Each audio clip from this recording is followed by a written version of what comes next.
ఈ ఓబులే అని మాకు అంటగడదాం అనుకున్నారు. ఇప్పుడు ఓబులే చెప్పిన మాట మీరు చూడండి ఫస్ట్, దాని తర్వాత అది చెప్తాను నేను మీకు. సార్ నా పేరు చాకలి జమ్ములయ్య, మా నాన్న పేరు చాకలి నాగయ్య. నాకు 2003లో పెళ్ళయింది. మా నాన్న 2021లో చనిపోయాడు. మా భార్యకు వచ్చేసి పున్నా శేషయ్య గారు ఆమెకు సిఆర్పిగా జాబ్ ఇప్పించారు. నాది కూడా అడగమని కొద్దిగా అడిగాను, పెండింగ్లో పెట్టాడు కొద్దిగా, దేనికోసం తెలియదు నాకు. నేను ఇప్పుడు వైసీపీలోనే కొనసాగుతున్నాను సార్. వాళ్ళు ఏదో నేను మా నాయన ఇప్పించి దొరికిపోయారు అంటే ఇది మళ్ళీ వాళ్ళ నాయకులు రెచ్చగొట్టి మొత్తం కూడా ఒక అవాంఛ సంఘటన జరిగినట్టుగా ఒక క్రియేట్ చేసి అంత శాంతి భద్రతతో విఘాతం చేసే విధంగా ఒక కుట్ర పన్నారు. దొరికిపోయారు కాబట్టి వాళ్ళు వెంటనే అడిగేసి డిఎస్సి మీద చూపిస్తూ ఉన్నారు. అంటే కుతంత్రం కుట్ర. ఎందుకంటే ఒక మల్టీ లెవెల్ అద్భుతమైనటువంటి కార్యక్రమం సెషన్లో జరుగుతుందన్నమాట. ఈ ఎగ్జామ్ కూడా డిఎస్సి ఏదైతే ఉందో ఎక్కడ కూడా ఒక పేపర్ ఇంకోటికి వచ్చేది కానీ లీక్ అయ్యే ప్రశ్నే లేదు. ఒక పరీక్షలు అయిన తర్వాత కూడా ఒక కీ ఇచ్చే విడుదల చేసే విధానం ఉంటుంది, అభ్యర్థులు ఎంపిక చేసే విధానం ఉంటుంది, దాంట్లో అభ్యర్థరాలు ఉంటాయి. అన్నీ ఒక టైం బౌండెడ్ ప్రోగ్రాంలో అద్భుతంగా రూపకల్పన చేసి వాళ్ళందరికీ ఇచ్చి కూడా సంవత్సరం అయింది. అంటే ఇప్పుడు ఎవరైతే ఉద్యోగం చేస్తూ ఉన్నారో, అంటే ట్రైనింగ్ అయిపోయిందో చేసి వాళ్ళందరి ఆశల్ని విఘాతం కలిగించే విధంగా వీళ్ళ కుట్రలు, అంటే ఒక అనిశ్చితి వాతావరణం తీసుకురావాలని ఈరోజు 24 లక్షల ఉద్యోగాలకి పగడ్బందీగా ప్రణాళికతో కింద క్షేత్రస్థాయిలో అమలు అవుతూ ఉంది. మీ కార్యకర్తలు రోడ్డు మీద డిఎస్సి అని అదని పంపిస్తూ ఉన్నారు. ఇదేమన్నా కరెక్ట్? ప్రజలు కూడా చూస్తూ ఉన్నారు, మీరు చూడండి. నా పేరు బాలమ్మ, మా ఆయన పేరు వచ్చేసి జమ్ములయ్య సార్. నేను సిఆర్పిగా 2019లో ఎక్కాను సార్. నాకు ఉద్యోగం ఇప్పించినందుకు నా వైసీపీ పున్నా శేషయ్య గారే ఇప్పించారు సార్. నాకు మా పెళ్లి కాకుండా నుంచి కూడా ఆయన ఈ ప్రభుత్వానికి మా మామ అందరం ఫేవర్స్ సార్. పున్నా శేషయ్య గారికి వైసీపీకి కూడా మేము ఎటువంటి విరోధులు మేమైతే కాదు సార్. మేము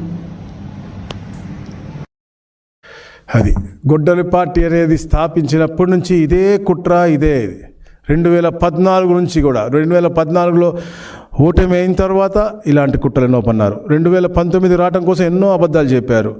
2019 వచ్చిన తర్వాత అంటే మీరు చూసి అన్ని విషయాల్లో, అమరావతి విషయం అవ్వచ్చు, మీకు యువత గురించి అవ్వచ్చు, దేని విషయం 2014-19 ఒక్కరికి ఉద్యోగం ఇచ్చారండి? ఒక్క టీచర్ ఉద్యోగం ఇచ్చారండి? ఒక్క కానిస్టేబుల్కి ఉద్యోగం ఇచ్చారండి? గౌరవ లోకేష్ గారు ఎడ్యుకేషన్ ఛాలెంజింగ్గా తీసుకుని తప్పకుండా యువతకు ఉపాధి కల్పిస్తాను, అది ప్రైవేట్ రంగం అవుతుంది, అలాగే డిఎస్సి ద్వారా ప్రజలకు ఇప్పిస్తాను, అలాగే జాబ్ క్యాలెండర్ కూడా ఇస్తా అని చెప్పారు. దాన్ని మొట్టమొదటి రోజు గౌరవ ముఖ్యమంత్రిగా సంతకం పెట్టించి 16,347 పోస్టులు ఇవ్వడం జరిగింది. అదొక పారదర్శకంగా ఎక్కడ కూడా ఇబ్బంది లేకుండా టీసీఎస్ చేసే విధంగా, అలాగే ఏదో కంప్యూటర్ బేస్డ్ టెస్ట్ విధానంతో ఒక అద్భుతమైన కార్యక్రమం అది కూడా. అంటే ఈ దేశంలో ఎన్నో, అంటే గేట్ అవ్వచ్చు, క్యాట్ అవ్వచ్చు, ఏపీపీఎస్సీ అవ్వచ్చు, ఎన్టీఏ అవ్వచ్చు, ఐబీపీఎస్ అవ్వచ్చు, ఇట్లా ఎన్నో ఎగ్జామ్స్ ఎలా అయితే ప్రక్రియ జరుగుతుందో అలాంటి ప్రక్రియలో చేసినటువంటి అద్భుతమైనటువంటి కార్యక్రమం. దానికి ఒక ప్రొసీజర్ ఉంటుంది. ఒక కంప్యూటర్ ఆటోమేటిక్గా ఒక స్టూడెంట్కి వచ్చిన క్వశ్చన్ పేపర్ ఇంకొక స్టూడెంట్కి రాకుండా ఒక డేటా డిలీట్, అంటే అన్నీ చేశారని చెప్పి అన్ని అబద్ధాలు చెప్తా ఉన్నారు. ఇలాంటి ఏమి తావు రాకుండా ఒక అద్భుతమైన ప్రక్రియతో, ట్రాన్స్పరెంట్ ప్రక్రియతో టెక్నాలజీని వాడి చేస్తే దాన్ని కూడా బురజల్లి ఈరోజు మీరు రోడ్ ఎక్కుతాను. అంటే ఎన్ని డైవర్షన్ పాలిటిక్స్. తప్పకుండా ఏదైతే మీరు అవినీతి చేశారో 2019-20 అన్నింటిపైన కూడా చర్యలు ఉంటాయి. మీరు ఎన్ని డైవర్షన్ చేసినా, మీరు, మీ బినామీలు, మీ పిఏలు, బినామీలు అందరి పేర్లు కూడా తప్పకుండా బయటకు వస్తే, అలాగే నేను హెచ్చరిస్తూ ఉన్నా కూడా మీరు. ఎందుకంటే ఇట్లాంటి విధ్వంసాలు చేసి ఒక పక్క డిఎస్సిది తప్పుదో పట్టించి మీరు దొరికిపోతారనేది, ఇట్లాంటి తలకాయలు తీసేసి మళ్ళా దొరికిపోతారు అని చెప్పేసి మళ్ళీ పక్కదావ పట్టించాక ఈరోజు మీరు రోడ్డు ఎక్కితే అంటే ఎవరు ఊరుకోరు. మీకు అలవాటు ఉంది మనుషుల తలకాయలు తీయటం, విగ్రహాల తలకాయలు తీయటం. కానీ ఇది ఎదుటి వాళ్ళ మీద వేసి కుట్ర వేసి మీరు కావాలని మీరు ఇట్లా అశాంతిగా ఈ రాష్ట్రాన్ని ఎన్నో, అంటే గతంలో మీ తండ్రి గారు చేసినట్టు హైదరాబాద్లో చేసినట్టుగా ఇక్కడ చేయాలనుకుంటే ఈ తెలుగుదేశం పార్టీ కానీ, ఈ పోలీసు వారు కానీ ఎవరు కూడా ఒప్పుకోరని చెప్పి తెలియజేస్తా ఉన్నాను.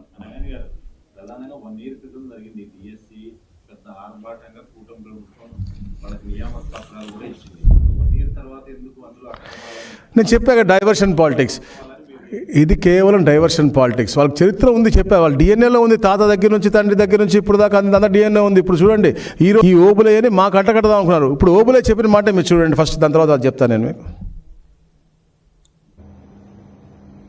సార్ నా పేరు చాకలి జమ్ములయ్య, మా నాన్న పేరు చాకలి నాగయ్య. నాకు నాకు 2003లో పెళ్ళయింది.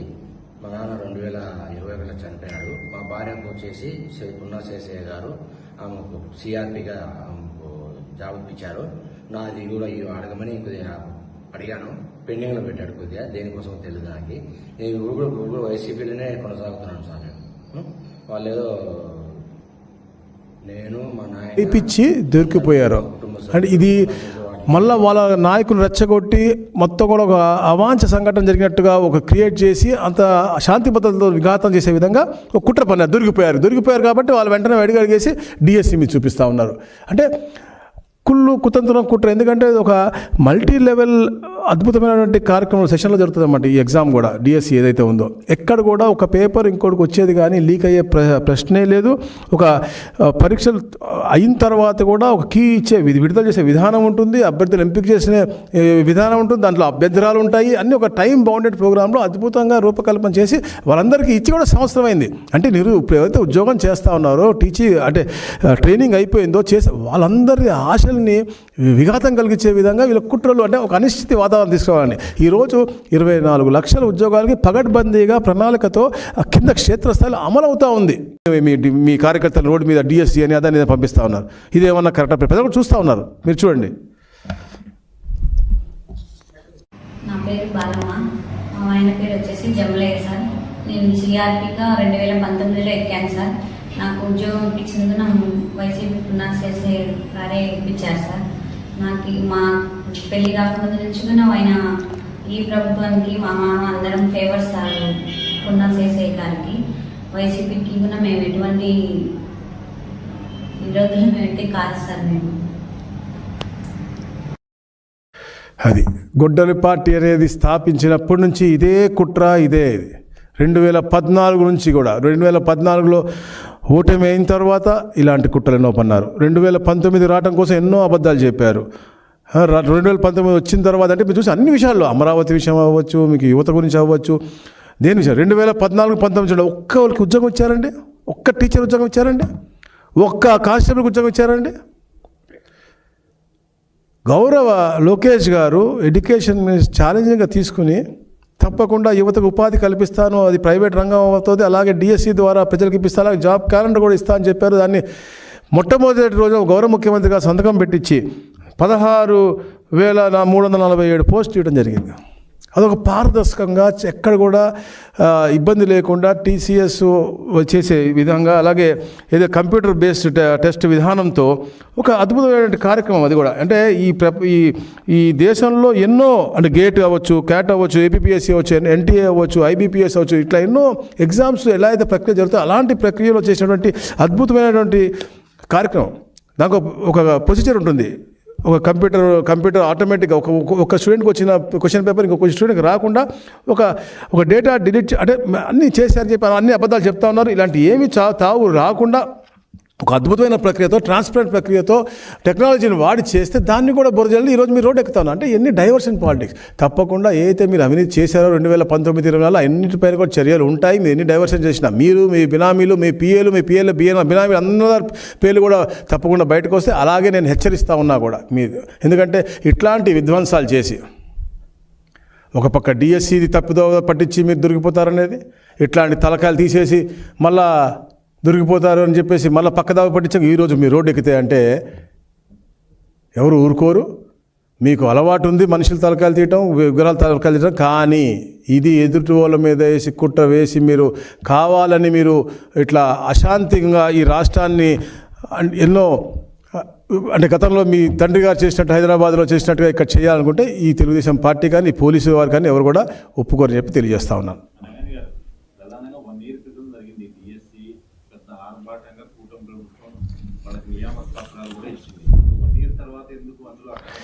నేను చెప్పాక డైవర్షన్ పాలిటిక్స్, ఇది కేవలం డైవర్షన్ పాలిటిక్స్. వాళ్ళకి చరిత్ర ఉంది, చెప్పా, వాళ్ళ డిఎన్ఏలో ఉంది, తాత దగ్గర నుంచి తండ్రి దగ్గర నుంచి ఇప్పుడు దాకా అంత డిఎన్ఏ ఉంది. ఇప్పుడు చూడండి ఈరోజు కూడా వాళ్ళు